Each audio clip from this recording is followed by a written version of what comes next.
Sean bienvenidos todos a este video, en el cual trabajaremos un tema muy importante relacionado con la literatura y la reflexión social. Cada historia que leemos nos transforma un poco más. Every history we read transforms us a little more. En este audiovisual trabajaremos con la obra El viaje alrededor del porvenir, y a lo largo del video desarrollaremos puntos fundamentales. Primero, presentaremos datos biográficos del escritor César Vallejo, para comprender mejor su vida y el contexto que influenció su obra. Luego, veremos el contexto de la obra asignada para el ensayo, acompañada de un breve argumento que nos ayudará a ubicarnos mejor dentro de la historia. Después, describiremos 3 escenas donde se evidencien desigualdad, discriminación, abuso de poder, acoso escolar o injusticia, elementos clave para su análisis. Continuaremos con la descripción y análisis de un problema actual, explicando así su relación con el ODS 10 o el 16, esto según a que corresponda. También incluiremos una breve entrevista a algún docente o padre de familia para complementar el tema con una mirada mucho más cercana. Además, presentaremos la infografía y la historieta elaboradas como parte del trabajo. Y finalmente cerraremos con una conclusión y una reflexión sobre la importancia de visibilizar esta problemática tanto en la literatura como en la vida real. Los invito a acompañarnos en este recorrido y disfrutar del video. Comencemos. Muy buenas tardes, mi nombre es Ana Paula Salomé Latorre, estudiante de la carrera de Derecho de segundo ciclo, y hoy me toca hablar sobre la biografía de César Vallejo. César Abraham Vallejo Mendoza nació el 16 de marzo de 1892 en Santiago de Chuco, un pequeño pueblo andino del norte del Perú. Vallejo realizó estudios en la Universidad de Trujillo y más tarde en la Universidad Nacional Mayor de San Marcos, donde cursó Letras y Derecho. Durante los primeros años trabajó como maestro rural y posteriormente como profesor universitario. Su carrera literaria comenzó con la publicación de Los Hermanos Negros en 1919, un poemario marcado por el sufrimiento humano y la angustia existencial. En 1920 fue injustamente encarcelado por un conflicto en su pueblo, hecho que lo marcó profundamente y que alimentó su visión contra la injusticia que vivió. 2 años después, en 1922, publicó Trilce, una obra muy conocida hasta el día de hoy. Fue una obra revolucionaria que rompió con todas las formas tradicionales de la poesía y lo consagró como una de las voces más innovadoras del vanguardismo. En 1923 viajó a Europa y se estableció en París, donde vivió largos años en medio de dificultades económicas, pero también de una intensa actividad intelectual. Allí escribió cuentos, ensayos, crónicas y poemarios, además de involucrarse en movimientos políticos en defensa de los vulnerables durante la Guerra Civil. Expresó su apoyo a la República y escribió España, aparte de mí, este cáliz. Su obra póstuma, Poemas Humanos, que fue publicada en 1939, un año después de su fallecimiento, mostró la madurez de una voz profundamente humana, solidaria y desgarradora por todo lo que vivió. Hoy es considerado uno de los poetas más importantes del siglo XX, un creador que transforma la poesía hispanoamericana con su lenguaje innovador. Muchas gracias. Mi nombre es Dante Parreño Reyes, y ahora yo les voy a hablar sobre un breve contexto acerca de la obra escogida, que en este caso es El viaje alrededor del porvenir. El viaje alrededor del porvenir forma parte del libro Escalas Melográficas 1923, obra del escritor César Vallejo. Vallejo experimentó situaciones duras, tales como la injusticia legal, la necesidad económica, rupturas sentimentales y un constante cuestionamiento sobre el sentido que tenía la vida. Con todo ese peso emocional y social, Vallejo decide escribir relatos que rompan la lógica tradicional y experimenten lo más íntimo del ser humano. Este cuento no solo nos narra, también es el reflejo de cómo Vallejo sentía el tiempo, la esperanza y el porvenir, no como algo sólido, sino como algo más frágil, casi misterioso. Sus relatos se vuelven frágiles, sentimentales y simbólicos. Es ahí donde nace este viaje, no hacia algún lugar, sino hacia el porvenir, donde el humano es lo que verdaderamente importa. Este cuento nos narra la historia de un hombre que emprende un viaje extraño y profundamente simbólico. Decide caminar hacia el porvenir, como si el futuro fuera un territorio real que debería visitarse. En este recorrido se encuentra con paisajes y situaciones que no siguen las reglas normales del tiempo. Todo lo que ve parece hecho de posibilidades, miedos, esperanzas y dudas. El protagonista se da cuenta de que el futuro no está hecho de certezas, sino de emociones humanas, deseos que aún no se cumplen, heridas que aún no sanan y sueños que esperan cobrar forma. Mientras avanza, siente que el porvenir no es un destino perfecto, sino un espacio donde todavía falta construirlo todo. Este viaje lo confronta con su propia vulnerabilidad, con su pasado y con aquello que teme o anhela. Al final, el lector comprende que el viaje no era solo por el futuro, sino por el interior del propio protagonista, su conciencia, su sensibilidad y su capacidad de imaginar lo que todavía no existe. Vallejo nos muestra que el porvenir no es algo distante, es algo que llevamos dentro, algo que se mueve entre lo que somos hoy y lo que deseamos ser mañana. El patrón, que era un hombre de unos 50 años, grueso y de barba negra, llegó a la choza una tarde, después de la boda. Miró a Arturo con ojos de dueño y le dijo: bien, administrador, ahora que estás casado, vas a ver si me das un hijo varón. Si me lo das, te doy 10.000 soles y un pedazo de tierra para que te independices. Pero si es hembra, nada. ¿Entendido, Arturo? Con la cabeza baja, asintió, temblando. La mujer, Eva, estaba ahí, pálida y callada. Con el vientre ya abultado, el patrón ni la miró.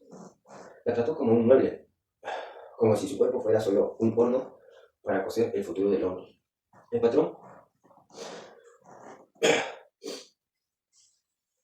ignora a Eva completamente, discriminándola por género. Ella es mero instrumento reproductivo y refuerza la jerarquía de clases al incondicionar la libertad económica a un varón que perpetuaría el linaje masculino. 7 meses después, Eva dio a luz en la choza, sola, con el viento de la sierra azotando las paredes de adobe. Gritó de dolor, pero Arturo solo pensaba en los 10.000 soles. Salió el bebé, una niña, pequeña y llorona. Cuando el patrón llegó, oliendo tabaco y poder, miró al bulto y soltó una carcajada seca. Una hembra, nada. Administrador, sigue trabajando para mí. Las mujeres no valen para esto.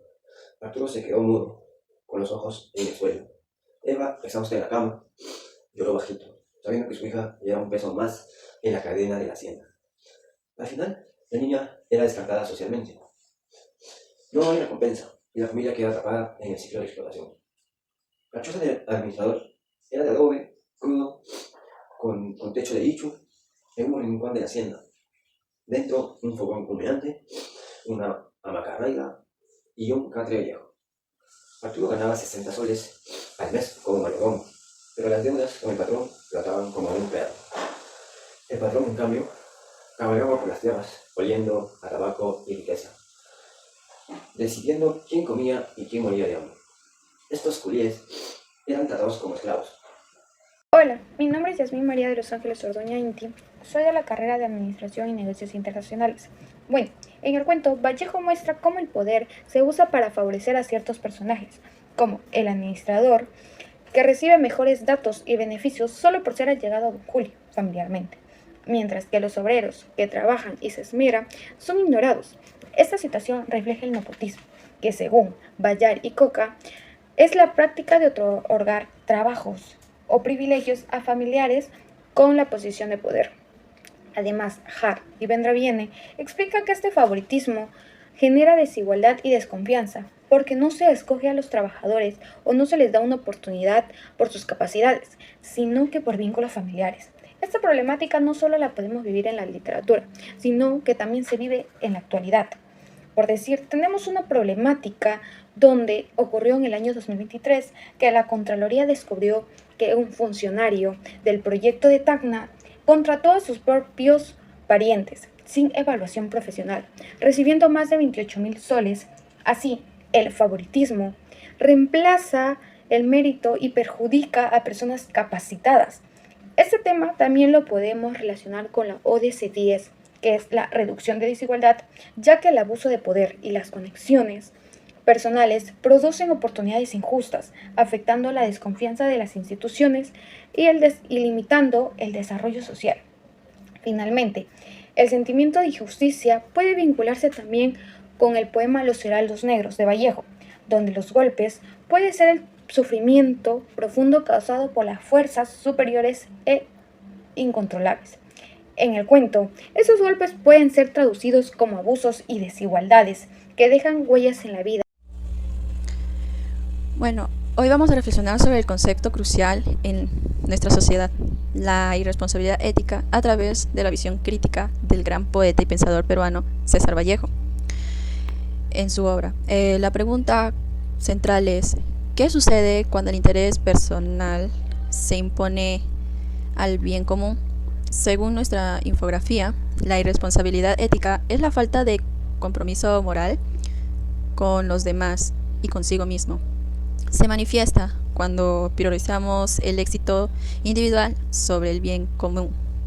Vallejo, en contra, en El secreto profesional de 1924 y 1930, reflexionan sobre cómo la ambición, el egoísmo y la pérdida de la humanidad son los males de la sociedad moderna, a pesar del progreso material. En esta historieta, que toma como una base de una obra de Vallejo, es una cruda presentación de esa irresponsabilidad ética. Vemos a los hermanos Colacho, que de humildes tenderos se vuelven poderosos, sirviendo a dueños extranjeros del país. Por ejemplo, en el primer cuadro, uno de los colachos trata con crueldad al trabajador. Entonces, también en el tercer cuadro, el patrón le exige 50 peones, sea como sea. En la mina, el indio es tratado peor que una bestia. Más adelante, uno de los colachos disfraza su codicia con falsa amistad para robarles así su cosecha de trigo a cambio de una garrafa. ¿Creen ustedes que esta situación de explotación ha cambiado realmente hoy en día en algunas esferas? El resultado de esta actitud es la desigualdad social, la pérdida de empatía, el vacío moral y la deshumanización. El trabajador al final le dice: Dios te pague, taita, creyendo haber hecho un buen trato a pesar del robo. Esto refleja la pérdida de valores y el silenciamiento del individuo que menciona en nuestra infografía. Vallejo también nos deja un mensaje poderoso. El hombre vivirá entonces solidariamente, no buscará pues en ningún récord, sino el triunfo libre, universal de la vida. Para él, la ética no es solo una norma profesional, sino un compromiso humano que debe preverser ante toda la adversidad. La respuesta a la irresponsabilidad es el compromiso, la justicia y la acción solidaria. Muchas gracias. A continuación seguiremos con el trabajo en grupal con la entrevista. Nos encontramos acá con la señorita Mari Tantaleón Jiménez, que es profesora de inicial. Y bueno, señorita Mari, según el tema que le mencioné, el viaje alrededor del porvenir, escrito por César Vallejo, publicado en 1929, les haré las respectivas preguntas. ¿Cuál es el tema principal del viaje alrededor del porvenir? La ambición desmedida, el arribismo y el beneficio económico. Vamos con la siguiente. ¿Quiénes son los personajes principales y qué representan? El administrador y la joven vinculada. El administrador, que representa a quien se deja consumir por la ambición y la presión social. Y la joven vinculada con el patrón, que representa las relaciones de poder. Vamos con la tercera pregunta. ¿Cómo influye la búsqueda del estatus social en las decisiones del protagonista? El protagonista se casa por conveniencia y por la obsesión de tener un hijo varón. Esa ambición lo lleva a sacrificar sus sentimientos y su dignidad. Ahora vamos con la última pregunta, y es: ¿con qué propósito el escritor César Vallejo publicó este cuento? Criticar la obsesión por el dinero y el arribismo social. Eso ha sido todo. Muchas gracias. Para concluir, la obra El viaje del porvenir de César Vallejo nos deja una profunda reflexión sobre la desigualdad, la injusticia social y la esperanza humana. A través de una historia simbólica, el autor nos demuestra que el porvenir no es solo un tiempo que llegará, sino una construcción diaria marcada por nuestras decisiones, nuestros miedos y nuestras acciones. Vallejo nos invita a mirar de frente una realidad donde muchas personas siguen siendo víctimas de la pobreza, la exclusión y la falta de oportunidades, problemática que aún siguen vigentes en nuestra sociedad actual. El cuento nos cuenta que el futuro no es igual para todos, mientras existan brechas económicas y sociales tan profundas. Asimismo, Este análisis se relaciona con el ODS 10, la reducción de la desigualdad, y el ODS 16, paz, justicia, instituciones más sólidas, para evidenciar la necesidad de construir un país justo, donde todos tengamos las mismas oportunidades y donde los derechos sean respetados sin excepciones. Como jóvenes tenemos el compromiso de reflexionar sobre nuestra realidad, cuestionar la injusticia y actuar con conciencia social. El verdadero porvenir empieza cuando aprendemos a ser más solidarios, más justos y más humanos. Realmente el mensaje de Vallejo sigue vigente hoy más que nunca. El futuro no se espera, se construye. Gracias por acompañarnos en este análisis.